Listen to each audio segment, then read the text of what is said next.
Mini कहानियाँ। Hello दोस्तों, मैं हूँ गिनी और मैं हूँ मिनी और स्वागत है आपका गिनी मिनी कहानियाँ पर। तो क्या आप तैयार हो आज की कहानी सुनने के लिए? किसी गांव में एक पहलवान रहता था। उसकी बड़ी बड़ी मूछें थी और इसीलिए सब उसको मुच्छड़ पहलवान कहते थे। मुच्छड़ पहलवान को अपनी मूछें अपने प्राणों से भी ज्यादा प्यारी थीं और इसीलिए। क्यों जी, एक बात पूछ सकती हूँ? हाँ भाई, पूछ कम्मो। आप अपनी दाढ़ी हमेशा खुद ही क्यों बनाते हैं? नाई से क्यों नहीं बनवाते? इसलिए क्योंकि नाई मेरी मूछों को चोट पहुंचा सकता है कम्मो रानी। अपने पति की ये बात सुनकर कम्मो चिंता में पड़ जाती है और सोचने लगती है, नाई मूछों को चोट पहुंचा सकता है, लेकिन मूछें भी तो बाल ही होती हैं, और बालों को भला चोट कैसे पहुंच सकती है? ये सोचकर कम्मो असमंजस में पड़ जाती है और मैं इतनी भी बेवकूफ नहीं हूँ पहलवान जी। इतना तो मैं भी जानती हूँ कि बालों को चोट नहीं पहुँच सकती, फिर नाई इनको चोट कैसे पहुँचा सकता है? ओहो बेवकूफ औरत, मेरा मतलब कुछ और था जो तू समझ नहीं पाई। वो क्या जी? मैं तो बस ये कह रहा था कि नाई मेरी मूछों को बिगाड़ सकता है या फिर गलती से उन्हें काट भी सकता है।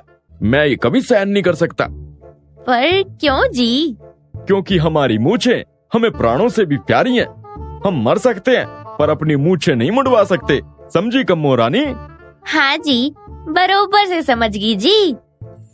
एक दिन मुच्छड़ पहलवान की पत्नी घर के सामने खड़ी थी कि तभी मटके ले लो, मटके बढ़िया मजबूत मटके ले लो सस्ते मटके। एक बार लोगे बार बार लोगे, मटके ले लो, मटके। ए मटके वाले, मटके कैसे दिए भाई? मटके अनाज के बदले में देता हूँ मेम साहब। एक मटके के बदले कितना अनाज लोगे? एक मटके के बदले 2 मटके अनाज लूंगा। बोलो लेना है मेम साहब? ना भाई ना, ये तो बहुत ज्यादा है। तो फिर आप कितना अनाज देंगी?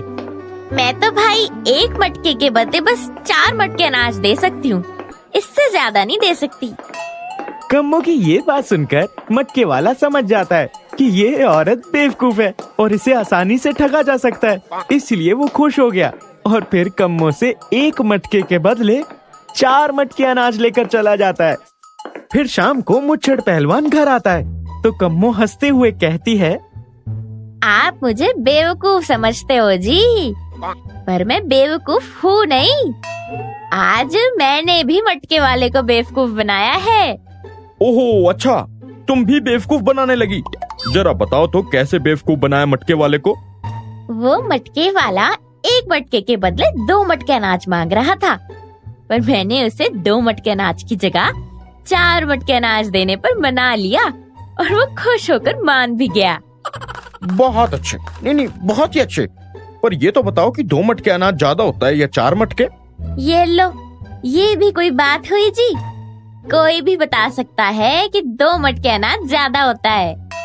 ये सुनकर मुच्छड़ पहलवान अपना माथा पीट लेता है और फिर अपनी पत्नी को समझाते हुए कहता है, हमने तुझे 1000 बार बोला है कि हमसे पूछे बिना काम मत किया करो। कर दिया ना 2 मटके अनाज का नुकसान।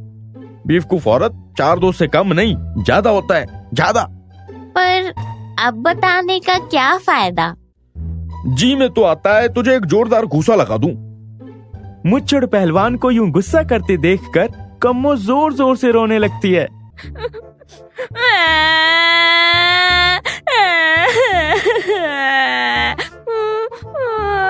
मुझे अब आपके साथ नहीं रहना, मैं अपने मायके जा रही हूँ जी।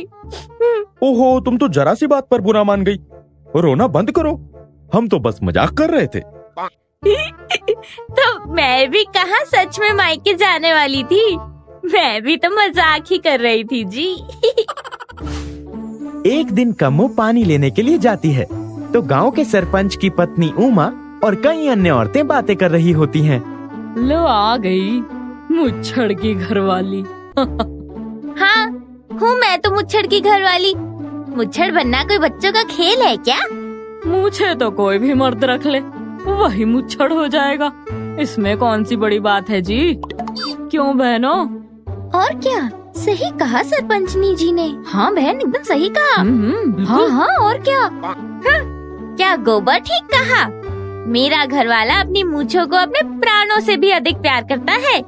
अपनी जान दे दे पर मूंछें कभी ना कटवाए। अच्छा, अगर उसने मूछें कटवा ली तो?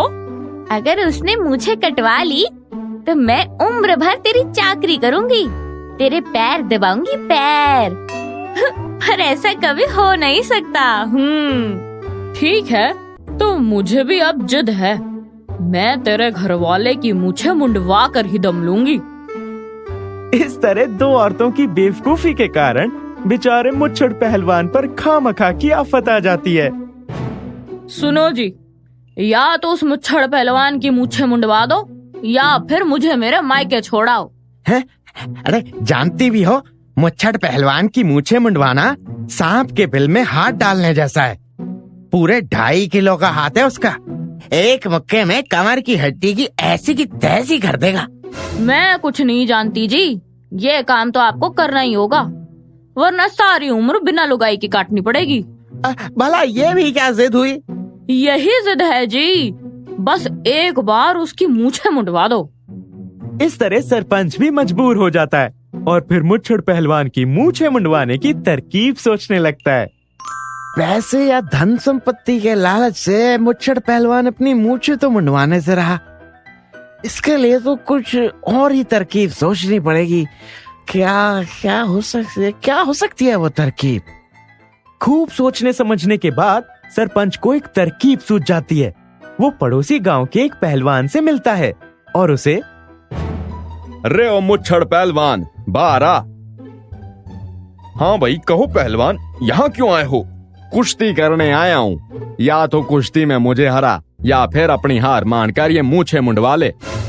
पड़ोसी गांव के पहलवान की ये बातें सुनकर मुच्छड़ पहलवान को ये समझते देर नहीं लगती कि ये जरूर किसी दुश्मन की चाल है जो उसकी मूछें मुंडवाना चाहता है, और इसीलिए उसने, देखो पहलवान, आज तो मेरी तबीयत खराब है, इसलिए तू वापस लौट जा और 2 दिन बाद आ जाना, फिर जो चाहे कर लेना, ठीक है?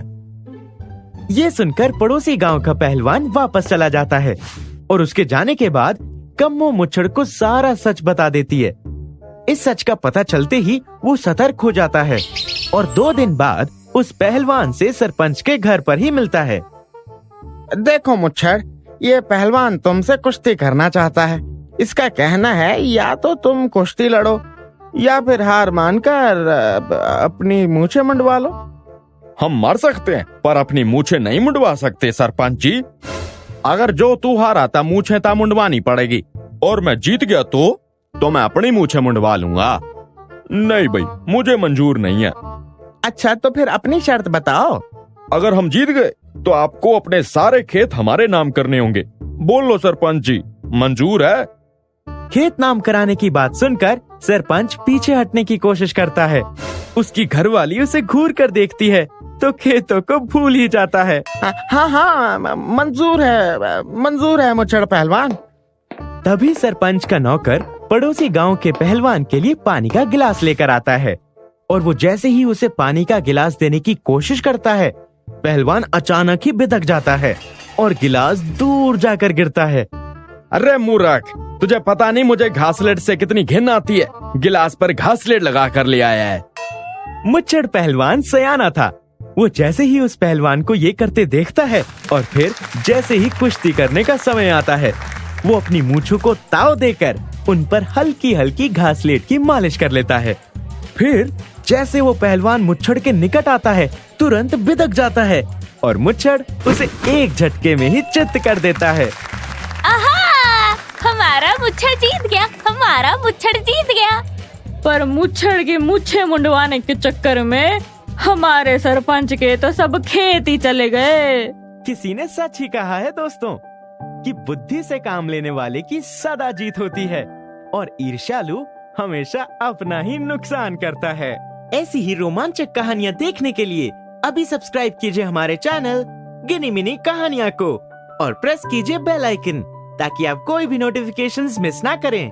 और हाँ, अपने दोस्तों के साथ शेयर करना ना भूलें।